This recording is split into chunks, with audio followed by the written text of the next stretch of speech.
The ICU was filled with a heavy silence broken only by the steady beeping of machines. Cold monitors painted the room in flickers of blue and green, casting shadows across the pale face of a young man lying still as stone. He was Ethan Whitmore, son of one of the wealthiest billionaires in New York. But here, surrounded by wires and tubes, he wasn't a billionaire's heir. He was just a fragile soul, trapped in a sleep that had lasted 6 long months. Doctors had nearly given up. They whispered the odds were less than 1%. Money, power, influence, none of it could command his soul to return. His family had everything, yet nothing could bring him back.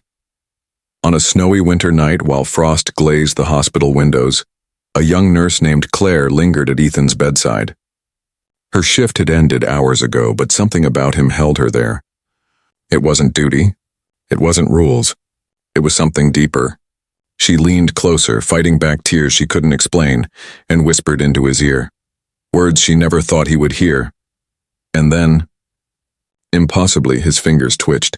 If you believe in kindness, in second chances, in miracles that defy science, don't forget to like this video, share it with someone who needs hope, and subscribe to HQ Infinite Stories, where we keep spreading light to hearts that need it most. Claire wasn't born into privilege. Her father was a mechanic, her mother a waitress. She had grown up with second-hand clothes and empty pockets, but her heart was never poor. She carried compassion that never ran dry, the kind of nurse who stayed long after others left, holding hands, whispering to those who could not reply. She believed deep down that maybe they could hear. Ethan's tragedy had been all over the news. A stormy night, a reckless driver, a shattered future. His father, Richard Whitmore, had spared no cost. The best surgeons, the most advanced machines, yet nothing stirred him. To the world, Ethan was gone. To Claire, he was still listening.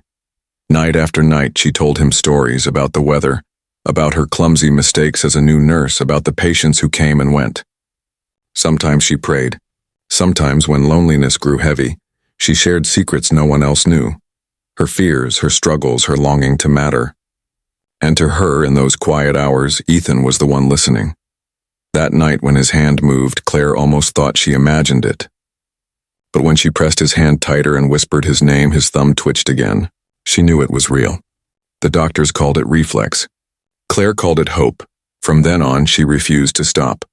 No matter the doubts, the mockery from colleagues, or even Richard's insistence that only science could bring his son back, Claire kept believing.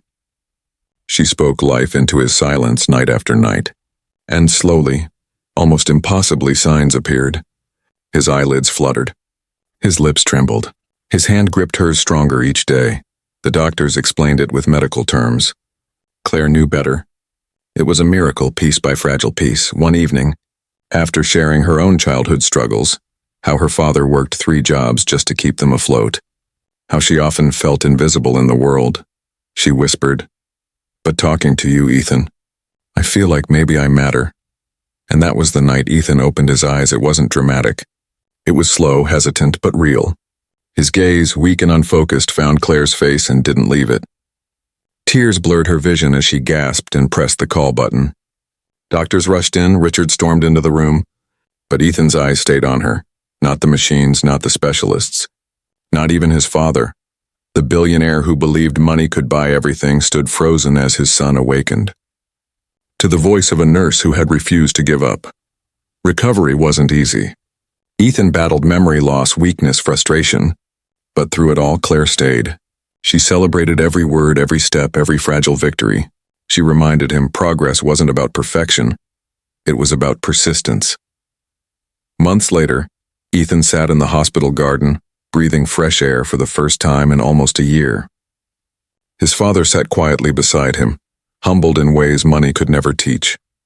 Claire stood nearby, weary but smiling, and with a trembling voice, Ethan whispered, "Thank you for not leaving me in the dark." In that moment, it wasn't just Ethan who had been given a second chance. Claire had too. For the first time, she knew without doubt she mattered. Her kindness had done what even millions of dollars could not. And Richard Whitmore, the man who once believed only wealth could shape destiny, now saw clearly, true power lives not in riches, but in compassion. If this story touched your heart, please like, share, and subscribe to HQ Infinite Stories. Together, let's keep spreading real stories of hope and kindness. And if you believe that kindness has the power to awaken life itself, comment below. Kindness awakens life. Because miracles don't always come in lightning and thunder. Sometimes they come in a whisper, spoken from one heart to another, strong enough to bring someone back from the edge of silence.